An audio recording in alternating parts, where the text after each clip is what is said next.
Assalamualaikum warahmatullahi wabarakatuh.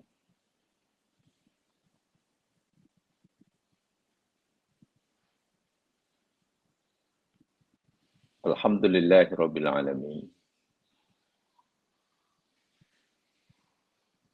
Wa bihi nasta'in ala umurid dunya waddin.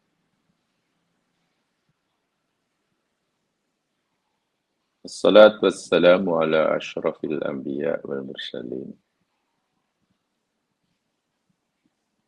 Nabiyina Rasulina Muhammad sallallahu alaihi wasallam. Al-mab'ud rahmatan lil alamin. Wa ala alihi wa ashabihi wa atba'ihi ila yaumiddin.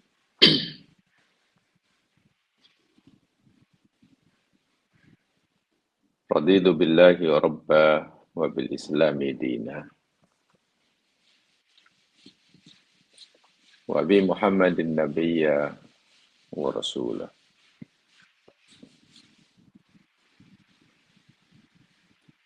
Rabbi shrah li sadri wa yassir li amri wahlul 'uqdatam min lisani yafqahu qawli.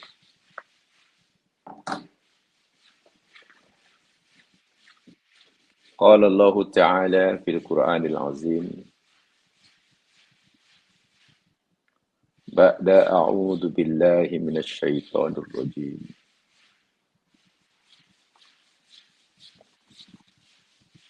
Wa qala ya baniyya la tadkhulu min babin wahid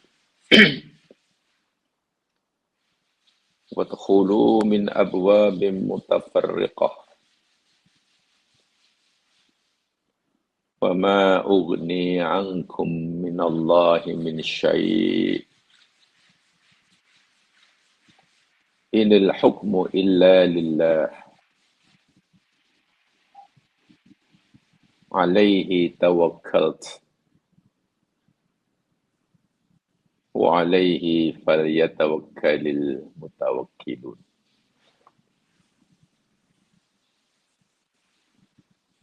Yang bermaksud, dan dia yakni Nabi Yakub berkata, wahai anak-anakku, janganlah kamu bersama-sama masuk dari satu pintu gerbang sahaja. Tetapi masuklah kamu daripada pintu-pintu gerbang yang berlainan.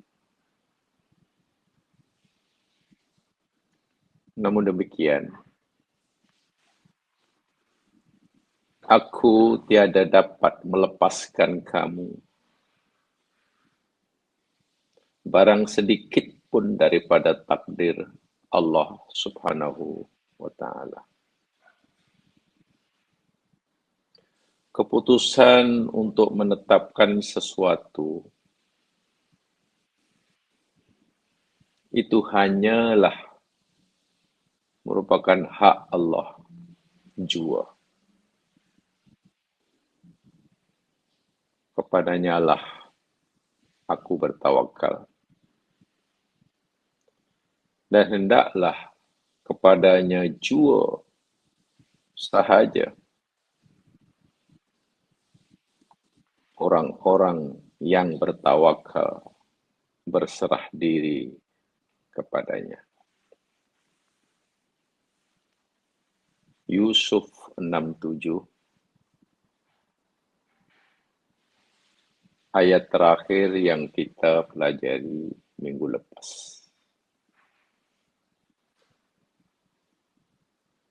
Saya ingin menambahkan beberapa kesimpulan pengajaran daripada ayat yang ke-67 surah Yusuf ini.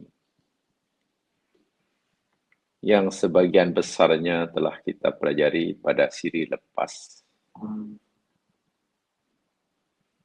Tapi saya merasakan ada pengajaran yang belum sempat saya sampaikan dan ianya amat penting untuk dijadikan pegangan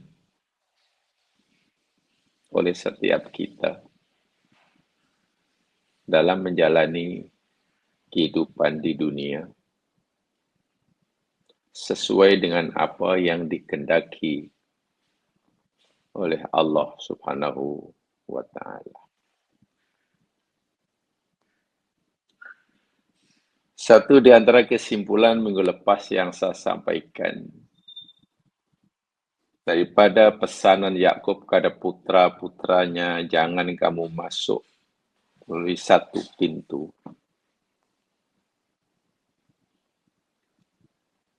Artinya apa? Mereka datang ke Mesir untuk mendapatkan bantuan makanan. Untuk mendapatkan bantuan makanan, rasa-rasanya untuk berjaya mendapatkan makanan rasanya kurang bijak jika mereka masuk dari satu arah serentak sedangkan jumlah mereka 11 orang. So, kena masuk melalui berbagai pintu. Kemungkinan besar akan mendapat bantuan makan itu sangat besar. Bukan sekadar mengelakkan mereka daripada kedengkian orang-orang yang mungkin dengki terhadap mereka seperti yang telah kita pelajari. Tapi ini adalah salah satu cara yang berkesan untuk berjaya. Jangan menggunakan satu cara saja untuk berjaya. Mungkin dengan cara ini kurang berjaya, cara kedua, cara ketiga, cara keempat. Di sinilah yang selalu saya katakan, jangan terlalu fanatik kepada cara atau wasilah untuk mencapai matlamat. Walaupun tentunya semua kita setuju, kita tidak boleh menghalalkan segala cara untuk mencapai matlamat. Saya ulangi, jangan fanatik kepada satu-satu cara atau wasilah untuk kita mencapai matlamat. Walaupun kita tahu dan kita juga setuju, cara atau wasilah tidak boleh menghalalkan matlamat tidak boleh menghalalkan cara. Dalam apa sajalah. Dalam perjuangan, dalam berdakwah, dalam bekerja, dalam buat kajian. Barangkali cara ini yang lebih sesuai. Oh, tak sesuai. Suatu tidak mungkin satu cara berkesan dan sesuai bagi semua objek dan dalam semua keadaan. Ini penting dalam kehidupan. Mendidik anak, anak ada 10. Ya, mungkin tidak boleh dengan satu cara. Karena perangai si anak 10 orang berbeza-beza. Matlamat orang tuanya sama, agar anaknya semua menjadi orang yang baik. Oh, anak pertama didik dengan cara seperti ini. Sangat berkesan. Boleh jadi cara yang digunakan untuk mendidik anak pertama, walaupun besar, kurang sesuai untuk anak yang kedua. Karena sifatnya, perangainya berbeza. Anak kedua gunakan cara lain. Mungkin cara untuk di anak kedua sesuai untuk cara ketiga, teruskan. Bermakna tidak mungkin kita menggunakan satu cara untuk semua objek. Dalam sampai matlamat. Walau bagaimanapun pintarnya dan bijaknya kita memilih cara berikhtiar. Ini namanya ikhtiar. Tapi kita kena yakin. Keputusan akhirnya kita berjaya atau tidak keputusan akhir anak-anak Nabi Yakub ini berjaya mendapatkan bantuan makanan hingga selamat balik semula ke kampung halaman bukan bergantung pada ikhtiarnya. Tapi inil hukmu illa lillah. 100% bergantung pada apa kata Allah. Ikhtiar, iya. Tapi serahkan hasil ikhtiar itu 100% kepada Allah Subhanahu wa taala. Inilah pengajaran yang sangat-sangat penting. Yang sangat-sangat penting. Sehingga sebetulnya tidak ada percanggahan antara perintah ikhtiar dengan perintah tawakal. Justru keduanya saling melengkapi antara satu yang dengan yang lain. Inna kullan minat tawakkul wal ahdi bil asbab matlubun minal abdi. Sesungguhnya masing-masing berusaha melakukan ikhtiar, menjalani kehidupan sesuai dengan sebab akibat sunnatullah, dan kemudian menyerahkan hasilnya kepada Allah. Keduanya adalah dituntut untuk dilakukan oleh seorang hamba. Oleh seorang hamba. Sehingga kita tidak boleh meninggalkan yang satu dan hanya melakukan yang satu. Tidak boleh tentunya hanya mengambil ikhtiar, mengambil asbab, tapi tinggalkan tawakal. Berikhtiar lalu menyandarkan sepenuhnya keberhasilannya pada ikhtiarnya. Itu syirik. Atau tawakal sepenuhnya tanpa sikit pun keraguan, tapi tidak melakukan ikhtiar. Itu boleh mencederakan. Qadahun fis syar'i istilahnya. Boleh mencederakan, mencederai syarak. Tak sempurna syarak dan akidah. Itu kedua-duanya.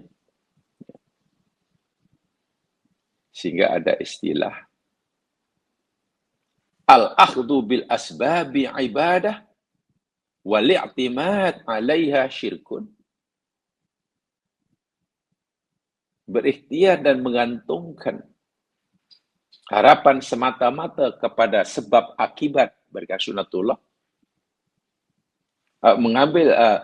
melakukan ikhtiar menjalani kehidupan sunnatullah adalah ibadah, tetapi menyandarkan, bersandar sepenuhnya kepada ikhtiar itu adalah syirik.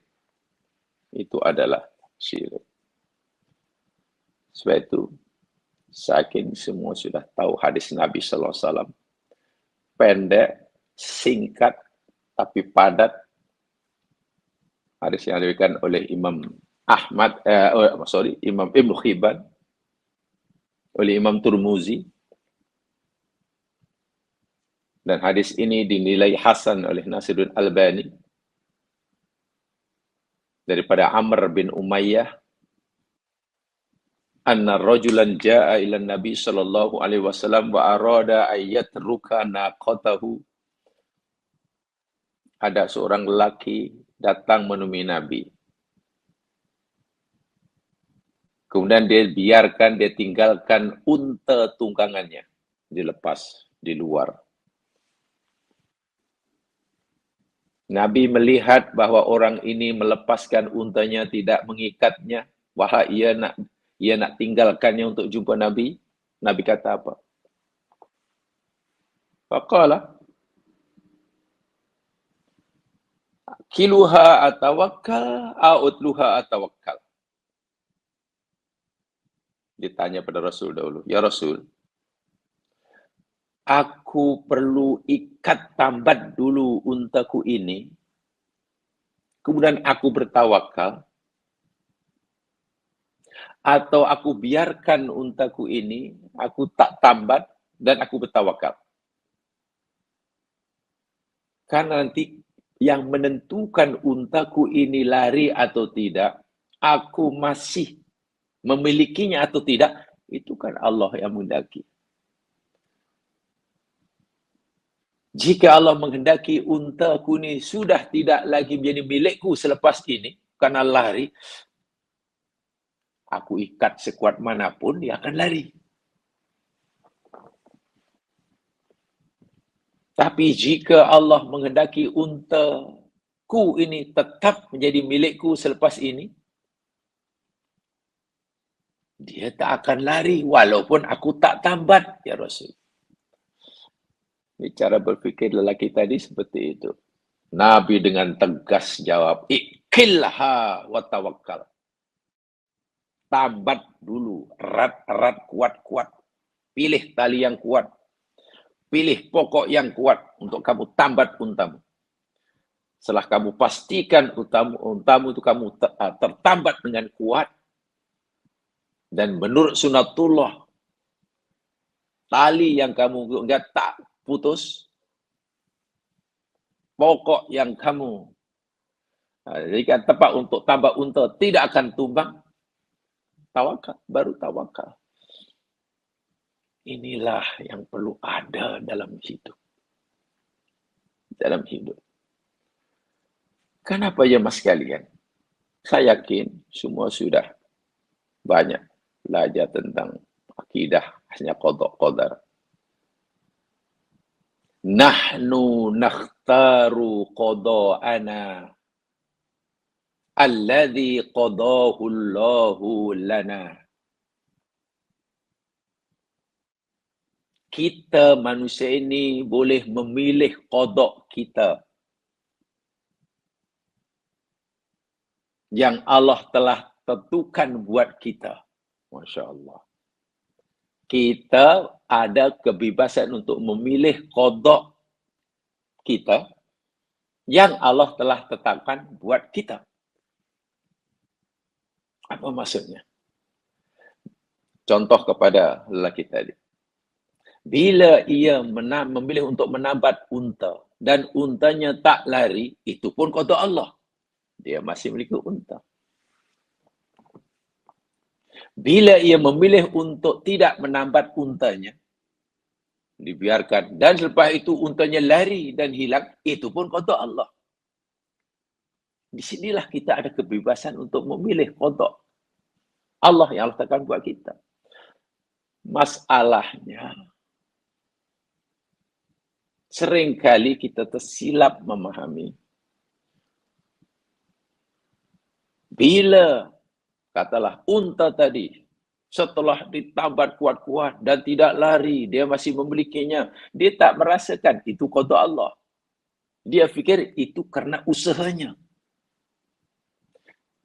Sebenarnya bila untanya itu hilang, itu qada Allah. Allah, sini kesilapan yang sering berlaku. Bila benda yang berlaku itu tidak baik atau tidak ia sukai, itu qada Allah. Bila benda yang berlaku itu sesuai ia sukai, itu pasal usaha. Bila ia sihat, dia cakap, ya pasal saya rajin menjaga kesihatan.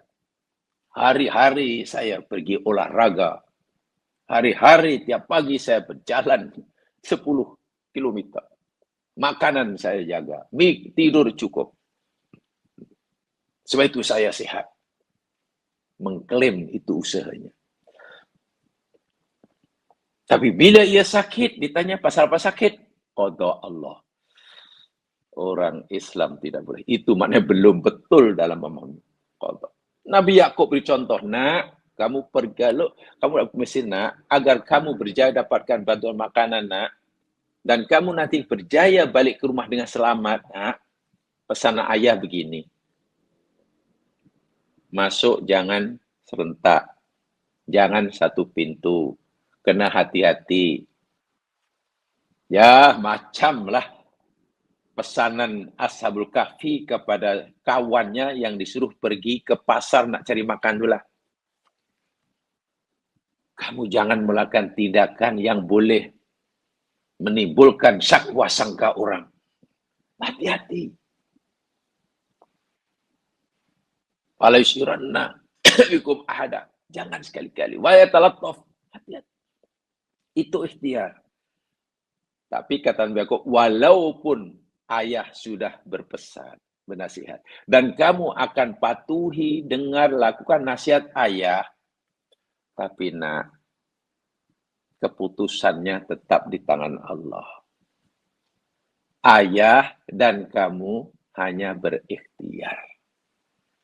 Nanti kamu dapat bantuan makanan ke atau tidak ke, kamu selamat atau tidak, Allah yang akan. Itu yang saya maksudkan. Jadi jika berjaya, katalah, dapat makanan dan berjaya balik dengan selamat, Nabi Yakub dan anaknya tidak boleh mendadak-dadak. Oh, pasal kami berhati-hatilah, kami berjaya. Pasal kami bersungguh-sungguh, kami memang orang yang cerdas, yang cerdik, penuh dengan perhitungan. Ya, akhirnya. Tidak merasa itu adalah qada Allah. Dinafikan peranan Allah bila berjaya. Tapi katalah bila gagal, oh ini qada Allah. Jadi qada Allah sentiasa dijadikan kambing hitam, tempat pelarian. Untuk mengelak daripada kesalahannya. Itu. Sebab itu, saya katakan, nahnu nakhtaru qada'ana alladhi qadahu Allahu lana. Kita diberi kebebasan untuk memilih qada' kita yang Allah telah tetapkan buat kita. Dan itu fahaman yang betul. Dalam hadis yang panjang atau riwayat yang panjang, saya yakin jemaah telah mendengar itu kisah Umar bin Khattab ketika nak melakukan lawatan kunjungan kerja ke negeri Syam. Di tengah jalan ada berita menyatakan di negeri Syam sedang berlaku wabak penyakit yang berbahaya, berjangkit dengan pantas. Ya macam pandemi lah. Pandemi. Umar akhirnya musyawarat dengan rombongannya, panggil muhajirin, panggil ansor. Apa yang patut dilakukan ini? Meneruskan perjalanan ke negeri Syam yang di sana ada penyakit sedang merebakkah? Atau membatalkan niat dan cara nak pergi ini balik ke Madinah? Pendapat utama kita mesti pergi Umar karena ini tugas negara. Kita sakit ataupun sihat itu di tangan Allah.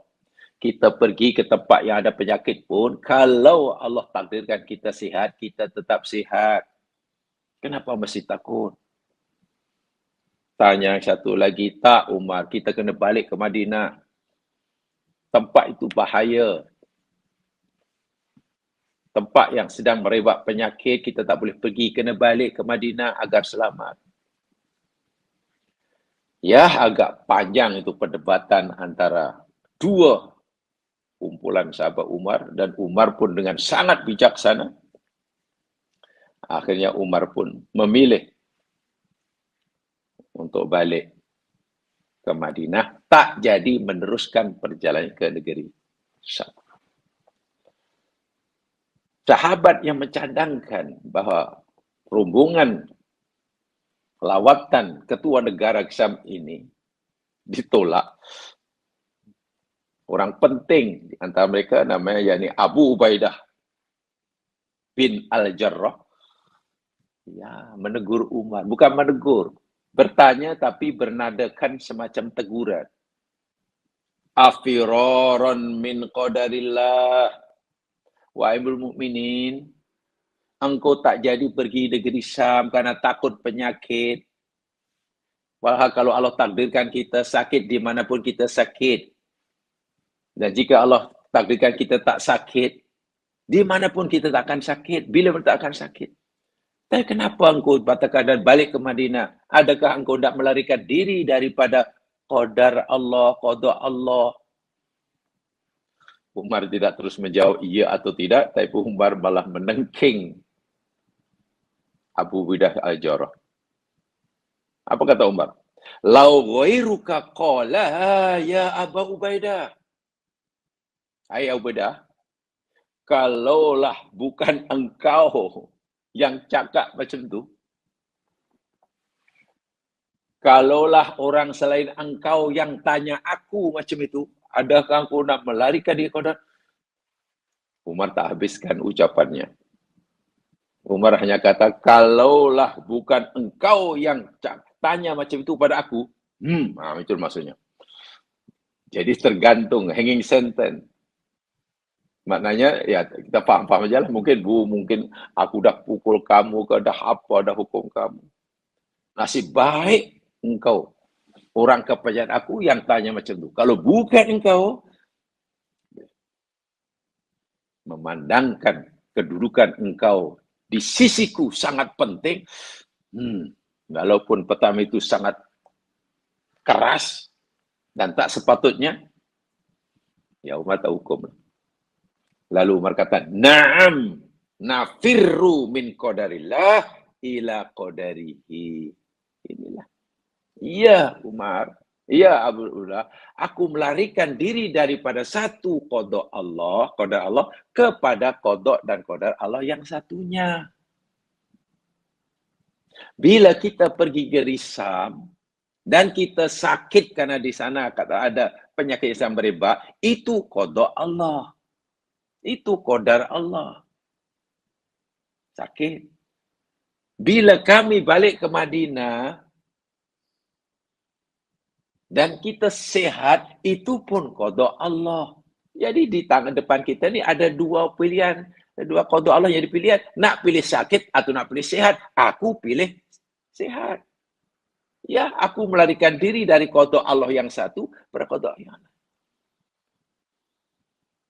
Tengok. Jadi kedua-duanya itu qada Allah. Sakit pun qada Allah, sehat pun qada Allah. Tapi kita boleh memilih.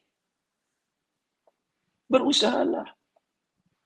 Walaupun ingat, usaha kita yang paling maksimum sekalipun, keputusan akhirnya di tangan Allah. Maksudnya begini, katakanlah kita pergi, Umar pergi ke negeri Syam yang sedang berlaku penyakit merebak dan Umar sehat. Ya, itu qada Allah juga. Jika Umar dan pengikutnya sakit karena pisam, itu pun qada Allah. Bila Umar balik ke Madinah, mengelak daripada kawasan yang sedang berlaku penyakit yang merebak dan sihat, itu pun qada Allah. Bila balik ke Madinah tapi juga sakit, itu pun qada Allah. Tetap saja penentu akhirnya adalah Allah. Hanya saja Allah ini kan selalu memberitahu kita, wala tuzzauna ila ma kuntum ta'malun. Kamu ini tidak akan diberi balasan kecuali sesuai dengan apa yang kamu kerjakan. Kamu berusaha untuk sehat, aku bagi sehat. Kamu tidak berusaha untuk sehat, mana seakan perbuatan kamu, sifat kamu ingin sakit, aku bagi sakit.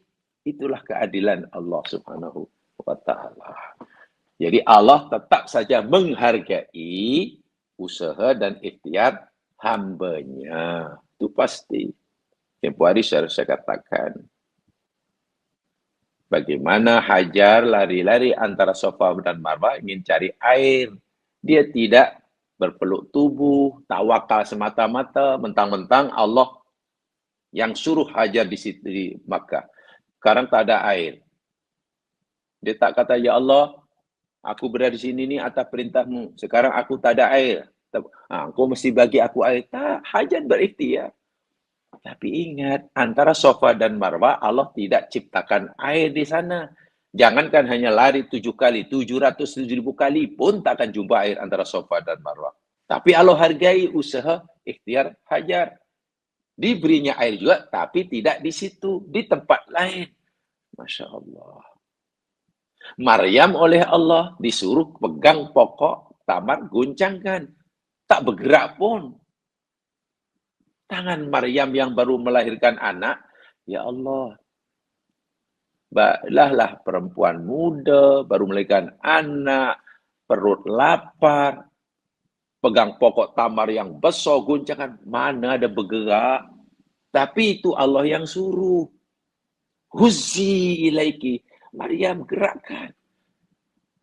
Jangankan buah tamar itu jatuh berguguran, bergerak pun tidak. Tapi setakat itu yang Maryam boleh lakukan. Ikhtiar yang Maryam lakukan hanya setakat itu. Bukan Allah suruh. Selebihnya Allah teruskan. Ibaratnya Maryam mungkin hanya melakukan ikhtiar 0,00001%. Tapi berjaya. Buah tamar gugur. Adakah jatuhnya buah tamar itu karena goncangan tangan Maryam? Juga tidak. Dari sunatullah mustahil. Tapi ingat, itu perintah Allah. Ikhtiar itu perintah Allah. Ikhtiar itu ibadah. Tapi jangan kita menjandarkan harapan 100% pada ikhtiar. Itu syirik. Penentu hasilnya adalah Allah Subhanahu wa Ta'ala. Saya ingat itu pengajaran penting daripada aspek akidah ayat 6-7. Baik, sekarang kita teruskan ayat 6-8.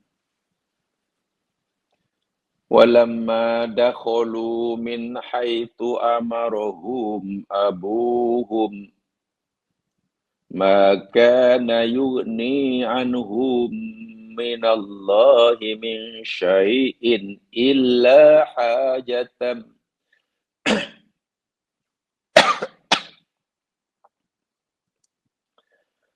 maka yughni anhum minallahi min syai'in illa hajatan fi nafsi Ya'qub qadaha wa innahu ladu ilmin lima 'allamnah walakinna aktsarun nasi la ya'lamun. Walamma dakhalu min haitsu amarahum abuhum.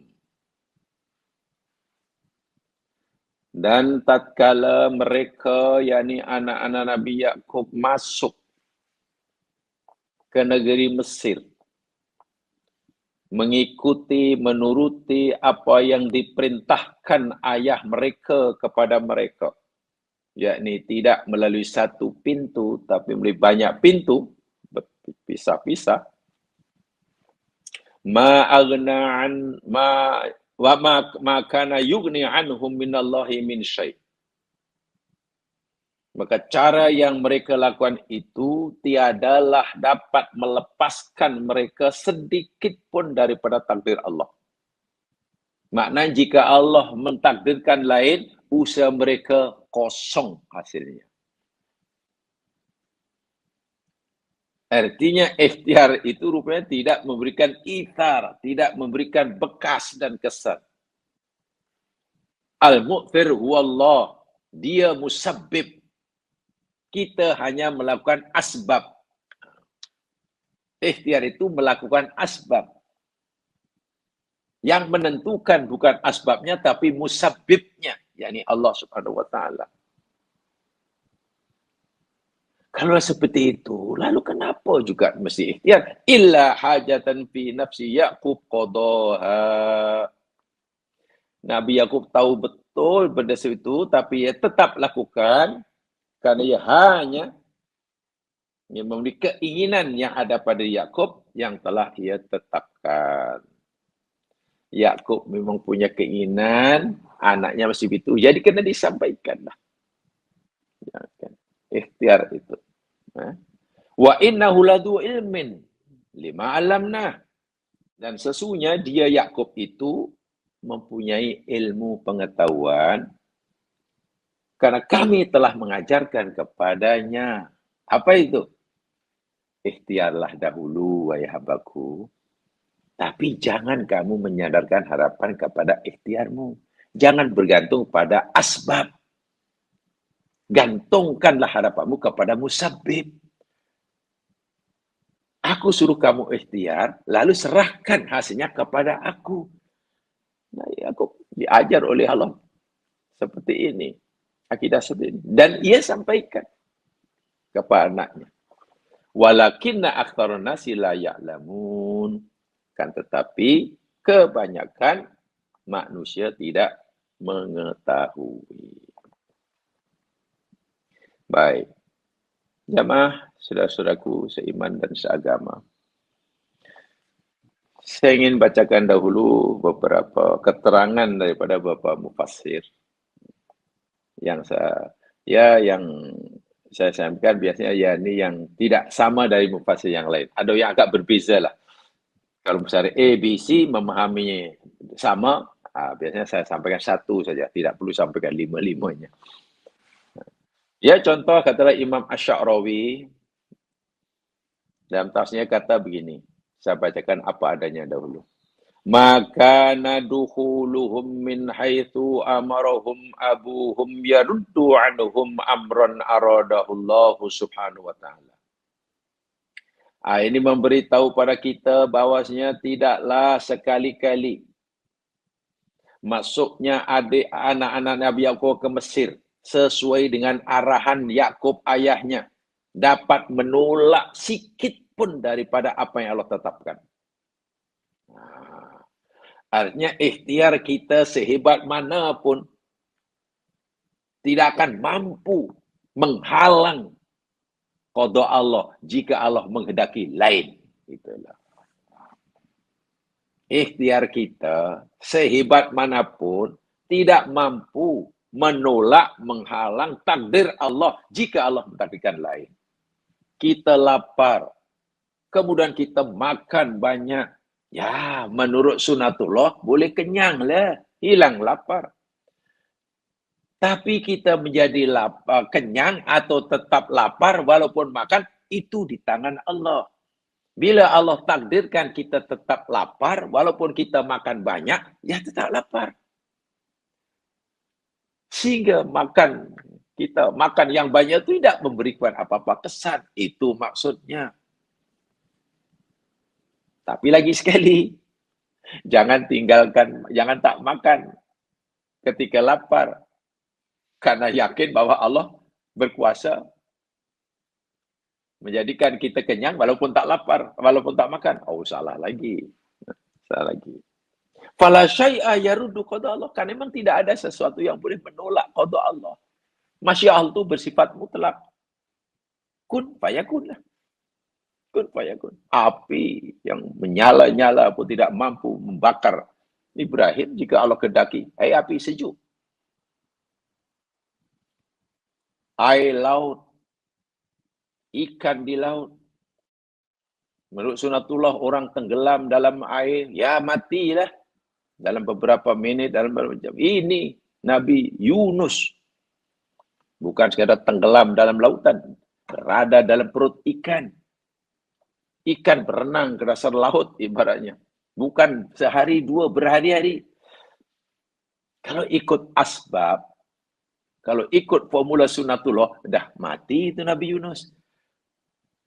Tapi kenapa? Sesuatu yang melanggar sunatullah tidak beri kesan.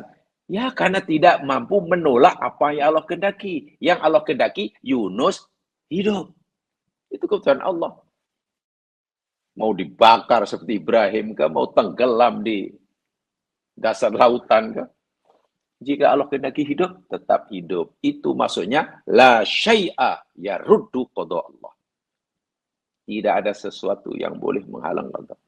Wala'alla abahum qad arada ayruda anhum hasada hasidi seperti yang telah kita baca pada ayat. Dan boleh jadi Yakub alaihissalam memberi nasihat pada anaknya agar bila masuk Mesir nanti jangan rombongan ramai-ramai satu pintu. Seperti yang telah dijelaskan, Nabi Yakub ingin mengelakkan mereka daripada kemungkinan kedengkian orang-orang yang dengki melihat mereka. Dipanggil Al-Ain. Al-Ain. Tapi lagi-lagi, apalah sesuatu yang boleh menolak qada Allah jika Allah menghendaki. Sebab itu semua itu dilakukan oleh Nabi Yakub. Kata Allah, illa hajatan fi nafsi Yakub qadaha. Nabi Yakub itu lakukan bukan karena nak menolak atau nak menafikan, melemahkan qada Allah, tapi semata karena hajat keinginan Yakub yang Nabi Yakub ingin utarakan. Jadi bukan untuk menolak qada Allah jika Allah menghendaki lain. Tapi lagi sekali, Allah Maha Adil. Orang yang berikhtiar makan, Allah bagi takdirkan ia kenyang. Orang yang tak mau makan, Allah beri kodok lapar. Itu adil namanya. Tapi apakah setiap orang yang makan pasti kenyang? Bergantung pada kehendak Allah lah. Begitulah maksudnya ya. Mudah-mudahan dapat difahami. Jadi Yakub ya'lam anna ayya syai'in la yarudda qadarullah. Nabi Yakub yakin sungguh sebagai nabi bahwasanya tidak ada sesuatu pun yang boleh menolak qada Allah. Tidak ada. Semua yang berlaku ini qada Allah. Ketetapan Allah, masyiah Allah. Masya'akana wa ma lam yasha' lam yakun. Fa subhanahu wa ta'ala lam yu'til ikhtiyat al-walaiyah liyamna'an nas biha qadar Allah. Dan Allah subhanahu wa ta'ala sungguh pun qadanya itu mutlak. Allah ajar kepada manusia agar dalam menjalani kehidupan ini selari dengan sunnahnya. Selari dengan sunnahnya. Bayangkan kalau sunatullah ini kita langgar pun tidak mempunyai akibat apa-apa. Api panas kita tak membakar kita. Air boleh menghilangkan dahaga, tapi kita minum tak hilang dahaga. Umpamanya. Orang minum racun, sihat walafiat. Katakanlah. Orang minta maaf, katalah ayam kita potong lehernya, tak mati. Walaupun putus. Katakanlah. Semua yang berlaku, yakni kelancaran kuasa Allah tanpa ada kaitannya sunatullah. Lalu apa makna sunatullah? Jadi secara umum dalam hidup Allah suruh kita menjalani kehidupan berdasarkan sunatullah. Dan Allah sekali-sekala menunjukkan kelancaran kudratnya dan seakan-akan membatalkan sunnahnya. Maryam alaihissalam dapat makanan tanpa minta, tanpa usaha, tanpa apa-apa tolongan siapa ketika di mihrab. Tahu ada makanan. Itu kelancaran kudrat. Tapi untuk Maryam. Jangan kita kemudian mencontohi, kita yakin Allah Maha berkuasa bagi makanan, rezeki pada orang walau tak usaha. Kalau kita tak perlu usaha lah. Ya kita tahu dirilah. Allah perlakukan itu pada Maryam kekasihnya. Api yang panas tidak membakar. Pada siapa? Ibrahim. Jangan kemudian kita berfikir ada rumah terbakar lalu kita masuk rumah karena ambil beg umpamanya. Dengan alasan apa? Allah berkuasa memadamkan api, menunjukkan api. Tak payah masuklah. Kita masak dalam rumah terbakar. Kenapa api tetap panas walaupun ketika kita masuk? Tapi kenapa api jadi sejuk ketika Ibrahim dicampak? Ya lainlah, kita bukan Ibrahim. Allah bukan Nabi Ibrahim berbeza, Allah bukan kita. Itu pun hanya sekali kan. Adakah Ibrahim mengalami peristiwa itu 7 kali ke 6 kali ke? Dibakar tak mati? Sekali. Sesekali mana Allah tunjukkan kelancaran kudratnya. Sesekali iya. Nabi Yunus tidak mati. Kan sekali takkan Nabi Yunus sampai mentang-mentang ada pengalaman tak mati. Dimakan di ikan, tenggelam di air, lalu ulangilah sekali. Ya tak boleh lah. Ya tak boleh. Itu maksudnya. Jadi Nabi Yakub melakukan ini. Yakin itu karena ilmu yang Allah berikan, ajarkan kepadanya. Innahu ladu ilmin lima alamnahu. Nabi Yakub itu punya ilmu. Ilmu mana yang kami telah ajarkan kepadanya. Ilmu apa itu? Annahu ya'rifu mauqi'al musabbib wa mauqi'al asbab. Ilmu yang dimasukkan di sini yakni Nabi Yakub paham betul mana kedudukan sunatullah, mana kedudukan mana fungsi asbab, dan mana kedudukan musabbib Allah. Mana asbabnya, mana musabbibnya, mana sunatullahnya, mana qada kuasa Allahnya. Faham betul. Dan ini mesti digabungkan, tidak boleh dilakukan hanya satu dan meninggalkan yang lain. Wa ya'lamu anal akhdal bi asbab la yunafit tawakkul Allah subhanahu wa ta'ala. Dan melakukan ikhtiar, menjalani kehidupan sesuai dengan sunatullah, itu tidak menafikan tawakal seseorang kepada Allah. Orang yang sakit lalu berusaha untuk berobat, itu tidak menafikan tawakalnya pada Allah. Tidak akan mengurangi tawakalnya pada Allah. Justru itu akan menyempurnakan tawakulnya. Jangan kata, awak ni sakit, pasal apa awak berubat. Macam tak yakin aja dengan kuasa Allah. Kalau awak yakin 100% dengan kuasa Allah, bahwa Allah itu maha berkuasa menyembuhkan penyakit awak, hanya perlu kun. Awak tak perlu ikhtiar, tak perlu berubat lah. Bila berubat itu macam awak tak yakin dengan kuasa Allah. Bukan begitu, itu fahaman yang salah. Justru orang yang bersungguh-sungguh berobat ketika sakit dan menyerahkan, meyakini hasilnya daripada Allah, itulah tawakal yang sebenarnya. Ya mas sekalian, memang dua ayat ini mengajar kita tentang antara tawakal dan ikhtiar itulah. Mungkin jamaah masih ada yang masih ingat dahulu ketika tahun 2019, 2020 lah, 2020. Karena penyakitnya itu pada 2019 kan, COVID-19 kan. Banyak masjid ditutup, tarawih pula ditutup, surau ditutup, tak boleh ni. Ya, aktiviti solat jamaah tutup, berjamaah tu. Tidak lagi diadakan kerana masjid ditutup. Ya, karena wabak penyakit berlaku di mana-mana, pandemi di mana-mana, sangat ganas. Apalagi bila berlaku kerumunan orang ramai. Dan itu langkah yang bijak untuk mencegah jangan sampai penyakit ini merebak. Kalau ada yang sakit, kalau 10 biar 10 itu aja lah, jangan sampai bertambah 15. Karena tidak dihalang. Yang sakit, ya biarlah sakit, kita rawati. Yang belum sakit, jangan mendakwiri pada penyakit. Kan begitu. Tiba-tiba kita dengar suara-suara sumbang waktu itu. Ini sudah akhir zaman. Tengok bagaimana masjid ditutup. Tarawih bulan Ramadan tak boleh ibadah. Takut pada COVID, bukan takut pada Allah. Kenapa kita takut pada COVID? Pergi aja ke surau, ramai-ramai berjamaah. Jika Allah kehendaki kita sihat, kita tetap sihat. Bahkan kalau kita katalah pergi surau, serang COVID, dan kita mati dalam sujud, mati syahid.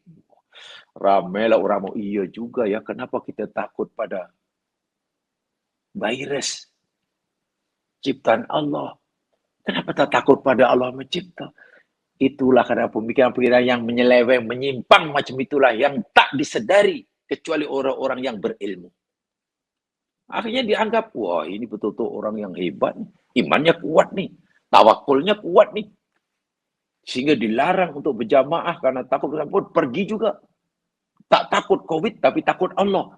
Bahasanya cantik. Jangan takut COVID tapi takutlah Allah yang menciptanya.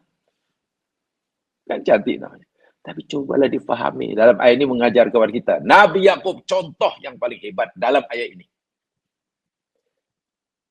Tindakan Nabi Yakub seperti kepada anaknya seperti ini sesuai dengan ilmu yang Allah ajarkan kepadanya. Wa innahu ladu ilmin alamna. Sehingga Nabi Yakub tahu apa peranan, apa position asbab, apa peranan dan apa posisi musabbib. Allah. Sehingga menjalani kehidupan sesuai dengan sunatullah, ikhtiar, itu tidak bermakna menafikan tawakal atau kuasa Allah Subhanahu wa taala. Tadi saya nyatakan, kita memilih kodok kita yang Allah kepada kita. Umar contoh paling hebat. Kalau kamu pergi Syam, kamu sakit, itu kodok Allah. Bila kamu balik ke Madinah, kamu sihat, itu pun kodok Allah. Kenapa kamu pilih kodok yang sakit? Allah. Jadi jangan fikir kodok kita hanya satu depan kita. Kodok Allah untuk kita ini banyak. Terpulang kita nak pilih yang mana. Ini tentu kodok mu'alak lah maksudnya ya. Ya mas sekalian. Jadi Allah Subhanahu wa ta'ala telah menciptakan asbab sebagai rahmat bagi kita. Tapi malangnya ramai manusia yang tidak tahu. Ayat tazilunal asbab anil musabbib.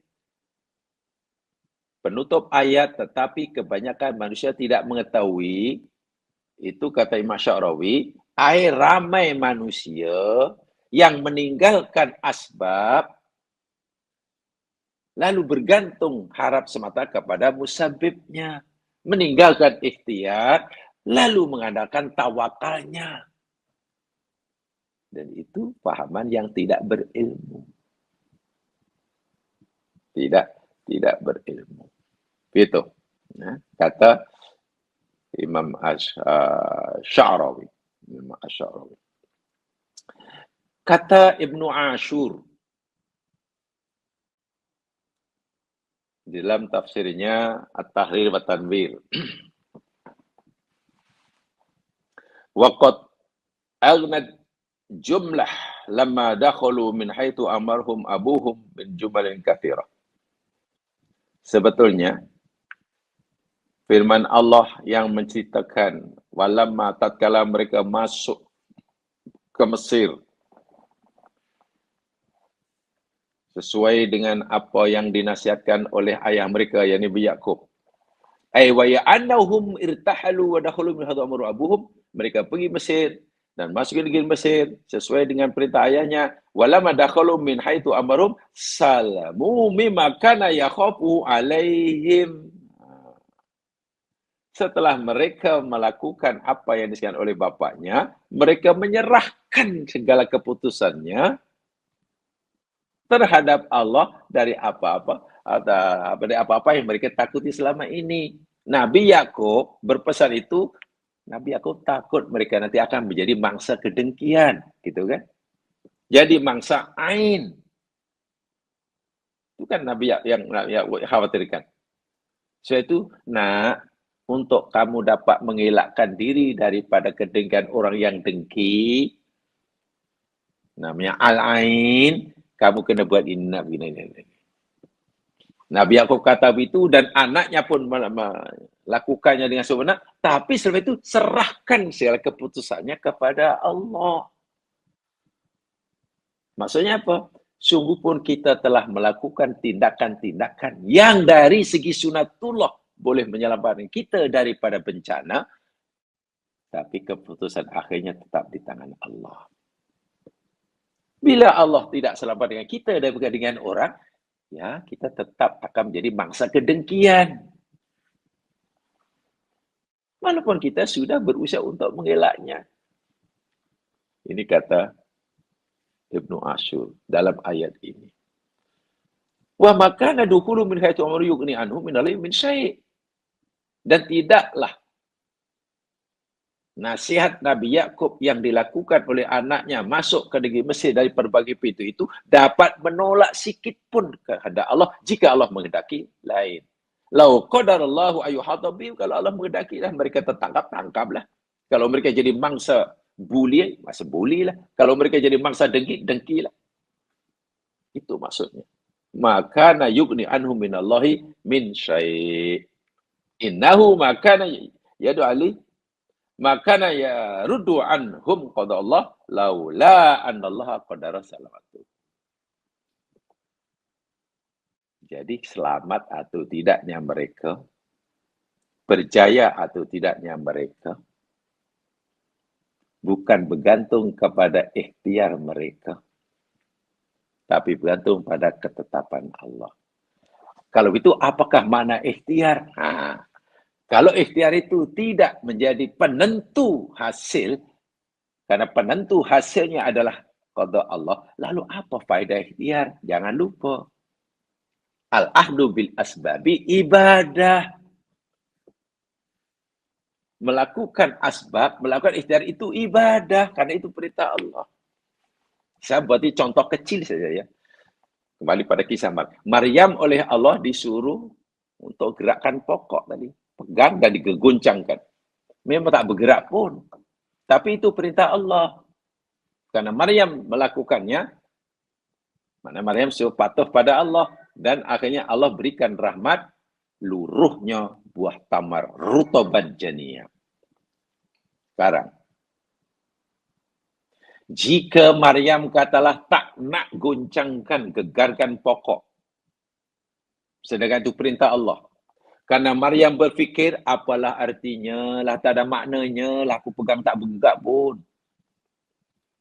Ya Allah, katalah, apalah manfaatnya kau suruh aku gerakkan ni, tak ada maknanya, bergerak pun tidak. Sedangkan kau maha berkuasa, ya Allah, pernah engkau bagi aku makan tanpa aku berusaha. Sekarang kalau kau berkuasa, menjatuhkan, menggugurkan buah tamar, gugur. Katakanlah, tanpa Maryam gagalkan pokok itu, karena dia tak nak, baru itu perintah Allah, buah tamar berguguran dan Maryam dapat makanan. Apa kesannya? Luruhnya buah tamar. Rezeki Allah berikan pada Maryam. Ketika Maryam enggan melakukan ikhtiar atas perintah Allah, walaupun hanya memegang, itu bukan nikmat, itu istidraj. Itu istidraj. Sebaliknya, karena Maryam mau melakukan apa ikhtiar yang Allah suruh lakukan, walaupun sedikit, lalu Allah berikan rezeki, itu namanya nikmat. Jadi jangan melihat kepada yang penting dapat. Yang kita dapat itu istidrajkah atau nikmat.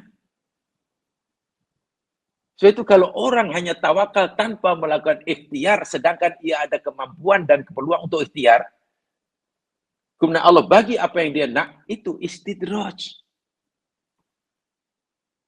Dah jelas-jelas ikhtiar disuruh. Kemampuan ada, peluang ada, tapi tak nak dengan alasan terpulang pada Allah lah. Allah tu Maha Kuasa. Lalu Allah bagi apa yang dia inginkan. Itu istidraj. Tapi kalau kita melakukan ikhtiar sesuai dengan kemampuan yang ada waktu itu, peluang yang ada, lalu kita serahkan hasilnya kepada Allah. Bila Allah nanti kabulkan apa yang kita minta, itu nikmat. Bila Allah tidak kabulkan sesuai yang kita minta, kita telah mendapat pahala karena ibadah itu.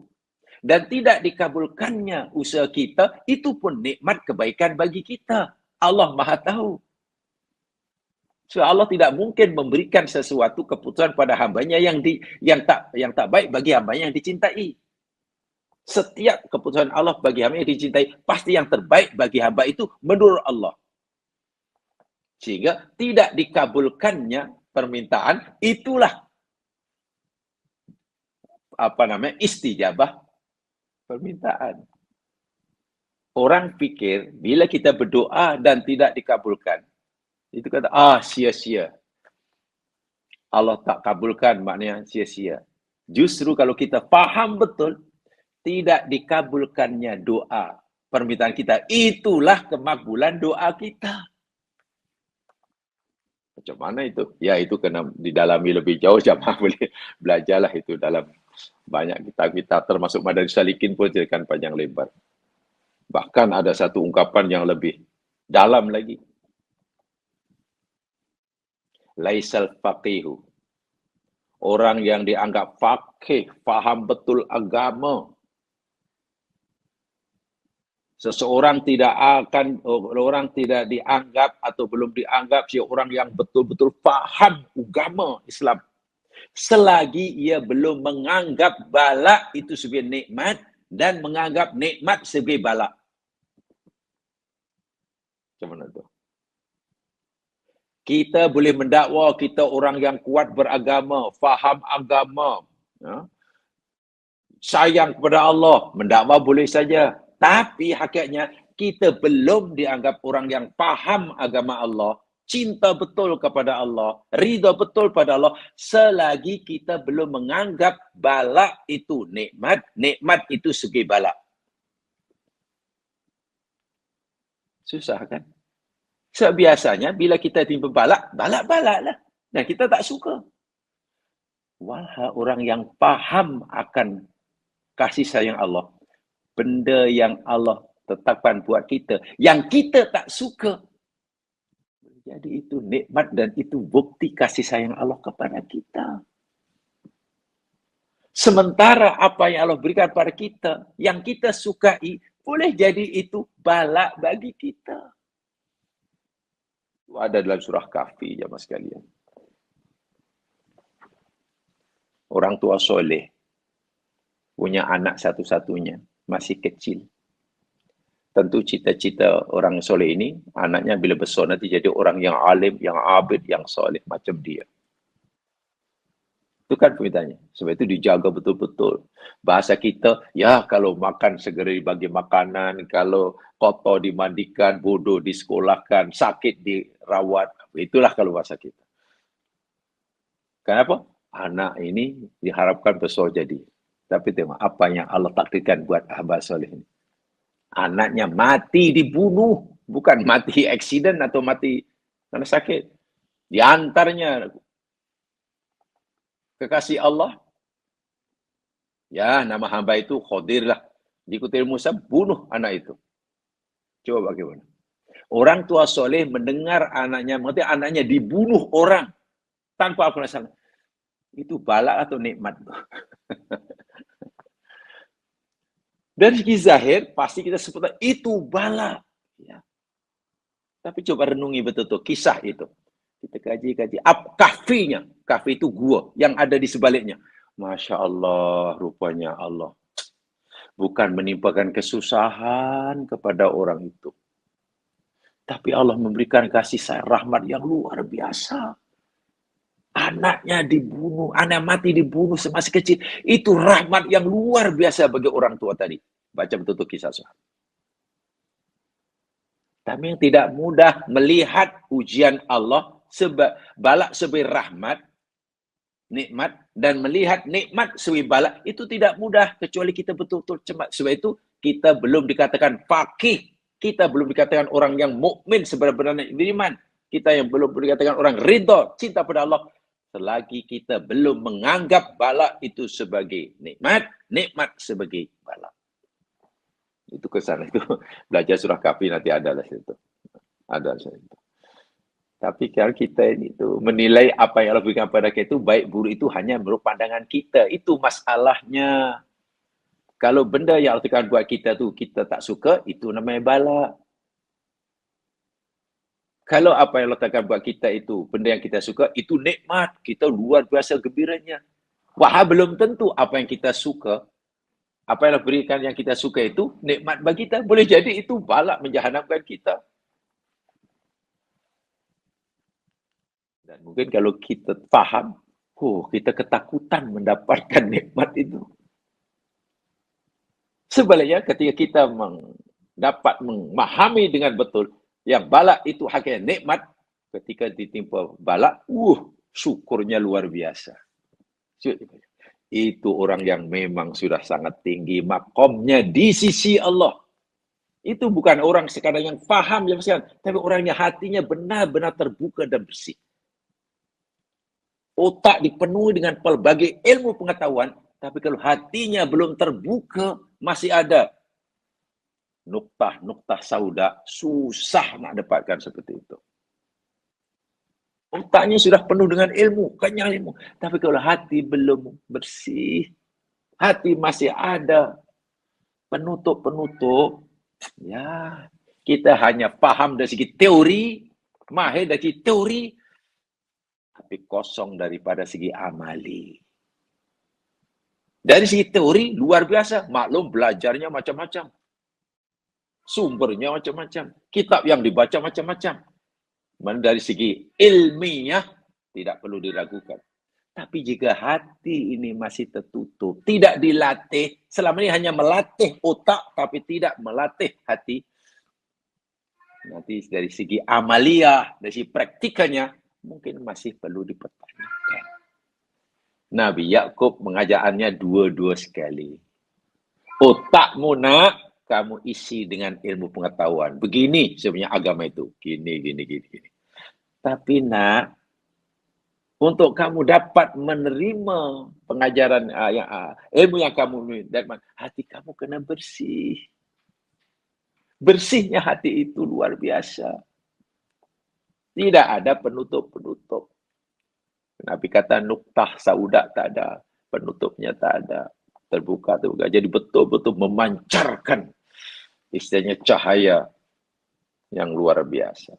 Malangnya kebanyakan manusia tidak tahu memadukan antara asbab dan musabbib. Jamaah sekalian, itu ayat yang ke-68. Sekarang kita teruskan ayat 69. Apa yang berlaku? Walamma dakhalu ala Yusuf awa ilaihi akhah. Qala inni ana akhuk. Fala tabta'is bima kanu ya'malun.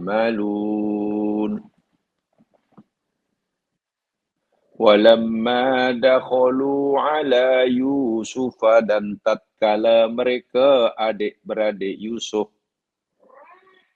masuk ke tempat atau menghadap Yusuf, berjaya.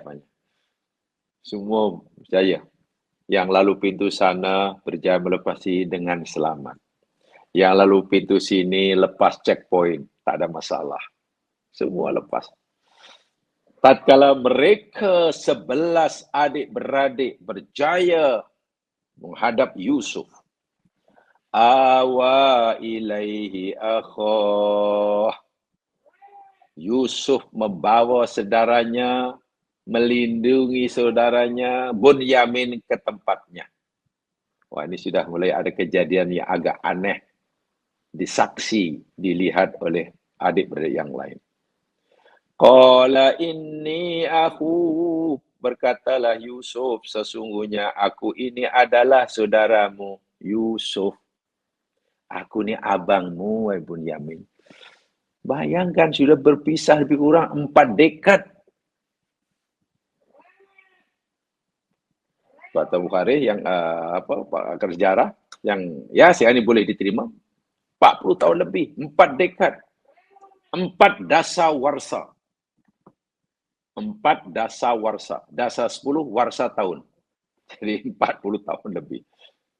Fala tabta'is. Bunyamin, aku ni abangmu, Yusuf. Ya terkejut aja Bunyamin. Fala tabta'is bima kanu ya'malun. Janganlah engkau bersedih, adikku. Jangan sedih, adikku, terhadap apa yang mereka, abang-abang kita lakukan. Jangan terlalu fikir, sudah. Memang mereka itu telah melakukan perbuatan yang tak sepatutnya terhadap kita sebagai adiknya. Walaupun beza. Tapi sudah berlaku. Ya, kata orang sekarang, kita kena move on lah, dek. Hidup kena diteruskan. Kita bolehlah melihat ke belakang hidup ni, tapi hendaklah lebih ke depan. Kata orang, jadi kehidupan ini zaman sekarang supaya lebih tenang. Ya, macam filosofi kereta kita adalah. Memeru kereta, filosofi kita itu. Ada side mirror kan? Sebelah kanan, sebelah kiri, atau yang di atas, dalam kiri. Kecil aja tu, side mirror kecil aja. Tujuannya, gunanya untuk lihat ke belakang. Depannya ada windscreen. Bukan main besar. Kenapa dibuat besar sangat windscreen itu? Ya, karena untuk melihat masa depan laluan di hadapan. Sekarang anda bayangkan, kalau side mirror bukan main besar, sehingga kita lebih banyak, lebih sering tengok belakang ketika memandu, sementara windscreen kecil. Melihat depan, kecil. Apa berlaku? Accident zaman sekalian. Itu bagus tu, belajar daripada filosofi kereta kita. Jadi memang perlu, side mirror perlu, tengok sesekali aja lah ke belakang. Tapi bila kita memandu, nak pergi satu destinasi, tumpukan ke masa depan. Wah, masa depan. Ini kanan, ini kanan. Macam apa tu? Oh, nanti saya akan sampai dan jumpa kawan. Ini bawa kereta 90% tengok side mirror. Hidup macam tu juga. Siapa yang tidak punya pengalaman yang gelap masa silamnya? Ya, setiap orang pasti punya pengalaman yang tidak sedap, tidak menyenangkan, tidak menunjukkan masa silamnya. Ima karena kesilapan diri sendiri, wa ima menjadi mangsa kejahatan orang lain. Pasti. Tapi apa kita akan terus terpenjara dengan kegelapan masa silam? Sedangkan depan kita windscreen yang lebih besar. Seburuk apapun masa silam seseorang, sehitam manapun masa silam seseorang, ia masih punya hak untuk punya masa depan yang cerah. Nah, Yusuf nasihatnya pendek aja. Adikku, abang bukan nak menafi, bukan nak meremehkan kezaliman yang kena oleh abang-abang kita pada kita berdua, Bunyamin. Memang menyakitkan, tapi sudahlah, wala tabtais. Masya Allahnya masa ini kalau dari segi motivasi ini luar biasa kalimat wala tabtais ini. Baik, itu kita akan teruskan nanti. Ini kisah berikutnya, ayat 68. Saya bacakan dahulu apa kata Imam Sa'ad-Sa'di dalam tafsirnya. Lamma dakhulu ikhwatu Yusuf ala Yusuf. Tatkala adik-beradik Yusuf telah berjaya menemui Yusuf di Mesir, masuk menghadap. Awa ilai akhah. Yusuf AS melindungi, mendekatkan adiknya Bunyamin. Akhah di sini maknanya, yakni akhahu as-saqiq, saudara kandungnya. Karena adik-beradik yang 10 orang pun adik-beradik juga. Tapi kenapa akhahu yang seorang? Ya, maksudnya seayah, seibu. Ayahnya sama, ibunya pun sama. Sementara yang 10 itu ayahnya sama, ibunya berbeza. Namanya Bunyamin ya. Alladzi amara bil yadibi, yang Nabi Yusuf pernah minta pada masa yang lepas kepada abang-abangnya, lain kali kalau datang semula ke Mesir, bawa adik kamu yang kamu kata masih ada di rumah itu. Adik kamu yang seayah denganmu. Sekarang sudah, maknanya abang-abang aku ni walaupun dia jahat dahulu, sekarang menepati janji. Dia sudah mulai ada tanda-tanda baik pada diri abang-abangnya. Dia sudah menepati janji. Dia tak bohong. Dia berjanji nak bawa adiknya, sekarang dia tunaikan. Wadammahu ilahi, ya Nabi Yusuf, dekatkan kepadanya lah. Wahtassahu min baini ikhwatihi wa akhbaru bihaqiqatil hali. Dan Yusuf berikan layanan yang istimewa kepada Bunyamin. Berbeza dengan Yusuf kepada abang-abang yang lain. Dan ya Yusuf sudah mulai membocorkan rahasianya. Sikit bagi clue. Jadi ada clue yang dibocorkan. Kata Yusuf, "Qala ini ana akhuka." Bunyamin, adikku. Aku ini abang kamu, Yusuf. Nah, ini sudah mulai bocor tuh. Bagaimana ceritanya? Nanti ya Yusuf akan cerita nanti macam mana boleh siapa ini. Pasal Bunyamin dan adik-beradiknya pun yakin yang Yusuf ini sudah mati. 40 tahun tak jumpa, tak tahu kalau hidup di mana rumahnya, kalau mati di mana kuburnya, pasti mati lah. Apalagi abang-abangnya, Yusuf tidak mungkin hidup, sudah arwah. 40 tahun. Tiba-tiba bisa, jangan takut, jangan khawatir. Aku ni abang kamu, Yusuf. Sebab itu sudahlah.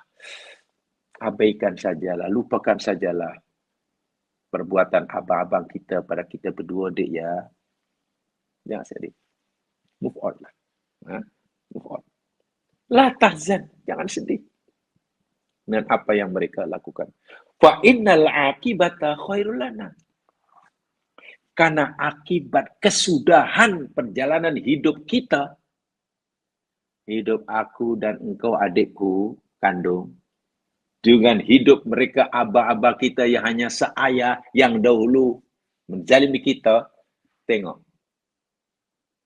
Kesudahan perjalanan hidup kita berdua dan mereka yang lain berpihak pada kita. Al-aqibatu khairul lana. Sekarang tengok. Kita, khasnya diriku, telah dapat macam kehidupan yang sangat manis. Yang sangat manis. Ya, tentu ini karena berkat kesabaran lah. Karena berkat kesabaran Nabi Yusuf tentunya, dan adiknya yang waktu itu masih sangat kecil lagi, ya belum dapat merasakan, tahu-tahu abangnya yang sangat menyayangi, hilang itu aja lah. Walaupun pelakuan abang-abangnya terhadap Bunyamin tidaklah sekejam pelakuan mereka terhadap Yusuf. Jadi Bunyamin sudah bingung lah, aku ni abang kita tak balik ni ke mana ni. Tapi taklah abangnya kemudian menyanyi. Jadi betul-betul di sini buah hasil kesabaran Yusuf bertahun-tahun. Tengok akibatnya. Ada pepatah Arab mengatakan begini. As-sabru kas-sibiri. Murrun fi madaqatihi. Lakin awaqibuhu ahla minal asali. Sabar itu seperti mana asibir.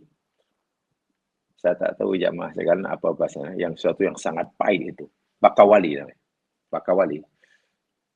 Sesuatu yang yang getahnya, pahitnya luar biasa itu.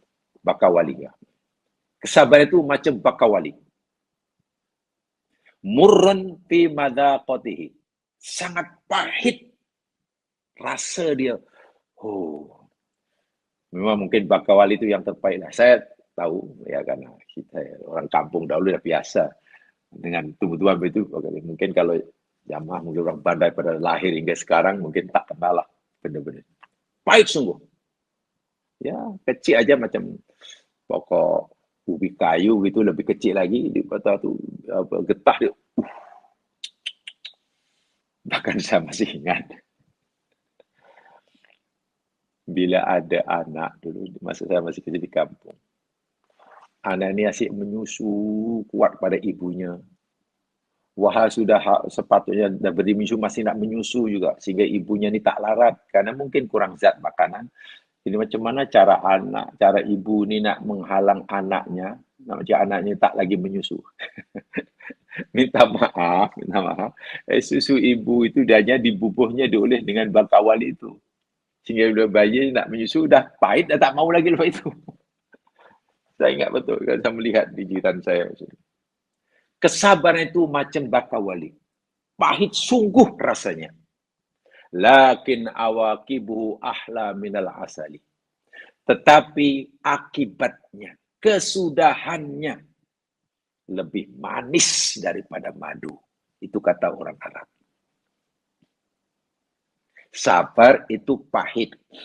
Tapi bila seorang berjaya melaluinya, nanti hasilnya, kesudahannya, balasannya akan mendapatkan balasan yang jauh lebih manis daripada madu. Nabi Yusuf dicampak dalam perigi menjadi mangsa kezaliman abang-abangnya. Sabar. Keinginan untuk marah ada, tapi ia tahan. Itu namanya sabar. Tak akan menyalahkan Allah. Kenapa Allah membiarkan mereka? Tak ada. Sabar. Diselamatkan oleh peniaga. Keluar daripada pergi, selamat daripada mati. Tapi oleh peniaga dijual. Hilang sekali mata kemerdekaan dirinya. Nabi Yusuf sabar. Kenapa aku jadi mangsa? Aku ni merdeka. Kenapa dijual di tempat yang Allah? Yusuf menjadi mangsa keserakahan nafsu duniawi oleh peniaga-peniaga yang hamba dunia. Sabar. Keinginan untuk marah ada tapi ditahan. Keinginan untuk kecewa ada tapi ditahan. Sekarang duduk di rumah penguasa di Mesir. Untuk sehari dua senang. Terubatlah kesedihannya. Dua kejadian.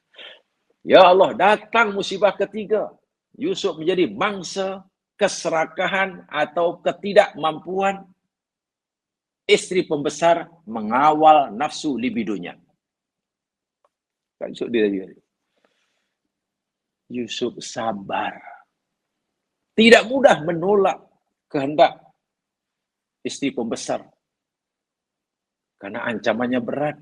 Lalu Yusuf ni punya apa? Dia hamba abdi, orang mana? Orang tak kenal. Orang tak kenal Yusuf. Bahasa sekarang, kalau Yusuf mau memenuhi ajakan istri pembesar, ya, kalau kata anak sekarang, nothing tulus. Tapi Yusuf tak boleh. Ini fitnah agama. Lebih rela aku dapat fitnah dunia daripada agama. Aku nak jaga agama. Allah Maha tahu. Lepas itu, Yusuf dah menjadi orang yang paling hancur harga dirinya di Mesir. Khasnya dalam pandangan mata perempuan-perempuan Mesir. Penguasa waktu itu ambil tindakan. Kalau Yusuf ini tidak menjadi masalah di dalam masyarakat, penjarakan saja Yusuf. Yusuf masuk penjara. Yusuf menjadi mangsa kezaliman undang-undang yang dikuasai masa itu. Masuk penjara tanpa melakukan apa-apa sedikit pun kesalahan. Yusuf sabar. Nak marah ada, tapi ditahan. Bukan setahun dua. Bid'ah sinin. Lebih 3 tahun, kurang 10 tahun dalam penjara. Tiba-tiba disuruh keluar oleh penguasa karena Yusuf diperlukan khidmatnya. Yusuf tak mau. Tak apa, aku lebih dari penjara dulu. Karena nama aku masih buruk di hadapan perempuan Mesir khasnya. Aku mau perempuan Mesir khasnya, khususnya istri pembesar yang berjaya meracuni pemikiran perempuan Mesir bahwa aku ni orang yang tak pernah budi. Dia yang berjaya mengotori, merusakkan namaku, biar dia membersihkannya. Yusuf tidak mau keluar selagi orang-orang yang dahulu memburukkannya memperbaiki namanya. Sabar itu, kalau tak ada kesabaran, ya orang di penjara suruh keluar, pastilah lari.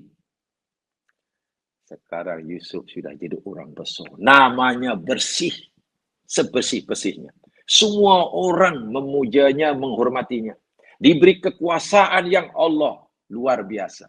Amanah yang besar dan bertanggung jawab. Sekarang berjaya memimpin Mesir, khasnya menjaga hasil masuk Mesir, sehingga Mesir satu-satunya negara saat itu yang terbebas daripada kebuluran, krisis makanan. Sementara negara berjiran dengannya, semuanya terjejas. Kekayaan Mesir di tangan Yusuf. Kalau Yusuf ini tamak, boleh gelapkan ya mas kan. Boleh sangkau ini semua. Tapi tidak, sabar. Akhirnya ketika Bunyamin, adik yang dirinduinya, sudah berada di depannya. Dia sudah nampak, inilah akibat orang yang sabar. Karena bagi Yusuf, berkumpulnya semula adik-beradik, dan nanti berhimpunnya semula keluarga bahagia, keluarga Yakub, itu adalah segala-galanya dalam hidup. Di dunia menjadi keluarga yang sakinah, mawaddah, warahmah, di akhirat masuk surga. Apa artinya Yusuf senang tapi adik-beradiknya susah? Apa artinya Yusuf berkecukupan tapi mak bapaknya kebuluran? Oh, aku mau semua itu senang, harmoni. Berkecukupan keperluan zohiriahnya, tapi juga sempurna keperluan rohanianya. Kasih sayang, hormat, menghormati, penuh. Dan itu nanti dicapai oleh Yusuf. Cukup serba-serbinya dari segi makan minum, dan hati mereka sudah bersih sebesarnya. Kasih, mengasihi, sayang, menyayangi orang tua sayang anaknya, anak hormat orang tuanya, abang sayang adiknya, adik membantu. Dan itu luar biasa. Itu kebaikan yang Yusuf rasakan di dunia sebelum di akhirat. Bermulai pada ayat ini. Ya mas sekalian, namanya setakat itu yang saya sampaikan untuk tafsir ayat yang ke-29. InsyaAllah nanti kita akan sambung penjelasannya. Yang daripada Allah jua, silap kelemahan sendiri. Subhanakallahumma bihamdika asyhadu an la ilaha illa anta astaghfiruka wa atubu ilaik. A'udzu minasyaitonir rajim. Wal 'ashr innal insana lafi khusr illa alladziina aamanu wa 'amilus shalihaati tawassaw bil haqqi tawassaw bis sabr. Assalamualaikum warahmatullahi wabarakatuh.